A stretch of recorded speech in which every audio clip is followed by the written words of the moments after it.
നല്ല ഹെൽത്തി ആയിട്ടുള്ളൊരു ബ്രേക്ക്ഫാസ്റ്റിൻ്റെ റെസിപ്പിയാണ് കേട്ടോ ഇന്ന് ചെയ്ത് കാണിക്കുന്നത്. അരിയൊന്നും ചേരാത്ത തരത്തിലുള്ള പ്രത്യേക തരത്തിലുള്ളൊരു ദോശയാണ്. ഊത്തപ്പം പോലെയാണ് ഉണ്ടാക്കിയെടുത്തേക്കുന്നത്. ക്യാരറ്റും മല്ലിയിലയും സവാളയും എല്ലാം അരിഞ്ഞിട്ടിട്ട് നല്ലപോലെ മൊരിയിച്ചെടുത്തേക്കുന്ന നല്ല ടേസ്റ്റി ആയിട്ടുള്ളൊരു ബ്രേക്ക്ഫാസ്റ്റാണ് കേട്ടോ. ഇതിൻ്റെ കൂടെ ബെസ്റ്റ് കോമ്പിനേഷനായിട്ട് വരുന്നത് ടൊമാറ്റോ ചട്നിയാണ്. അപ്പോൾ നമുക്കിത് എങ്ങനെയാണ് ചെയ്യുന്നതെന്ന് നോക്കാം.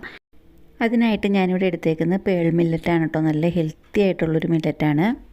പ്രോട്ടീനും ഫൈബറും ഒക്കെ കൊണ്ട് നല്ല റിച്ച് ആയിട്ടുള്ളൊരു മില്ലറ്റാണ് കേട്ടോ. അപ്പോൾ ഇത് ഞാനിവിടെ 2 കപ്പ് എടുക്കുന്നുണ്ട്.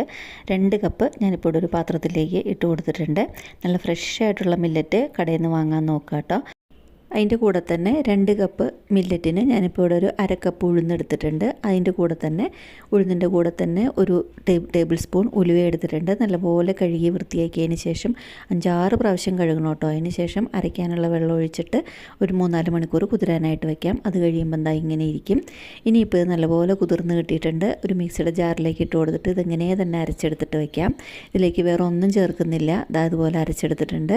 ഇനിയിപ്പോൾ ഇതൊരു പാത്രത്തിലേക്ക് മാറ്റി എടുത്ത് വയ്ക്കണം. ഒരു 7-8 മണിക്കൂർ ഒന്ന് ശരിക്കൊന്ന് മാവ് പുളിക്കാനായിട്ട് അടച്ചു വെച്ച് കൊടുക്കുക. തലേ ദിവസം അരച്ച് വെച്ചാൽ മതി. രാവിലെ ഇതുപോലെ നോക്കുമ്പം വേറെ ഒന്നും ചേർത്തിരുന്നില്ല. ഇതുപോലെ ഇങ്ങനെ നല്ലപോലെ പുളിച്ച് പൊങ്ങി മാവ് വന്നിട്ടുണ്ടാവും. ഇനിയിപ്പം ഇതിലേക്ക് ഞാനിത് ഇഡ്ഡലിയുടെ പാകത്തിനാണ് അരച്ചെടുത്തേക്കുന്നത്. ദോശയ്ക്കാണെന്നുണ്ടെങ്കിൽ കുറച്ചും കൂടെ ഉള്ള വെള്ളം ചേർക്കണം. അപ്പോൾ ഇതിൽ ഉപ്പ് പോലും ഒന്നും ചേർത്തിരുന്നില്ല. അപ്പോൾ കുറച്ച് ആവശ്യത്തിനുള്ള ഉപ്പ് കൂടെ ചേർത്ത് കൊടുക്കുക. അതിന് ശേഷം ദോശയ്ക്ക് പാകത്തിനുള്ള വെള്ളം കൂടിയും ഒഴിച്ചു കൊടുത്തിട്ട് ശരിക്കൊന്ന് മിക്സ് ചെയ്ത് കുറച്ച് സമയം കൂടിയും ഇതൊന്ന് അടച്ചു വെക്കണം. ഇതുപോലെ ഇങ്ങനെ ദോശമാവിൻ്റെ പരുവത്തിൽ ആക്കി എടുത്തിട്ടുണ്ട്. ഒരു 2 മിനിറ്റും കൂടി ഇതൊന്ന് സെറ്റാവാനായിട്ട് ഒന്ന് അടച്ചു വയ്ക്കുക. ഇതുപോലെ ദോശമാവിൻ്റെ പരുവത്തിലാക്കിയതിന് ശേഷം ഇതൊന്ന് അടച്ചു വയ്ക്കുക.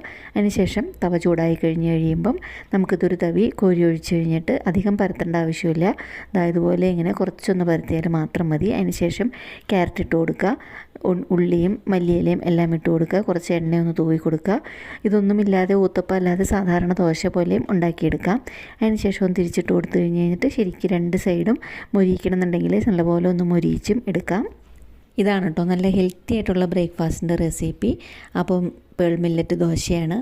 അതിന് ബെസ്റ്റ് കോമ്പിനേഷനായിട്ട് ടൊമാറ്റോ ചട്നി ഉണ്ട്. ടൊമാറ്റോ ചട്നിയുടെ റെസിപ്പി എല്ലാം ഞാൻ നേരത്തെ വീഡിയോയിൽ കൊടുത്തിട്ടുണ്ട്. ഇഷ്ടമുള്ളവർ ഒന്ന് കയറി കണ്ടു നോക്കുക കേട്ടോ. ഇപ്പോൾ നല്ല സോഫ്റ്റായിട്ട് നല്ല പഞ്ഞി പോലെ നമ്മുടെ സാധാരണ അരിദോശ പോലെ ഇരിക്കുന്ന പോലെ തന്നെ നല്ല ടേസ്റ്റി ആയിട്ട് നല്ല സോഫ്റ്റായിട്ടും ഉള്ള ദോശയാണ്. ബെസ്റ്റ് കോമ്പിനേഷൻ ടൊമാറ്റോ ചട്നി തന്നെയാണ് കേട്ടോ. തേങ്ങാ ചട്നിയും കുഴപ്പമൊന്നുമില്ല. പക്ഷേ എന്നാലും നല്ല കോമ്പിനേഷൻ അതുപോലെ ഇങ്ങനെ ടൊമാറ്റോ ചട്നിയാണ്. കൂടെ നല്ല ചൂട് 1 കപ്പ് ചായയും കൂടിയാണ്. ഇഷ്ടപ്പെട്ടാൽ ലൈക്ക് ചെയ്ത് സബ് ചെയ്ത് ഫോളോ ചെയ്യണം.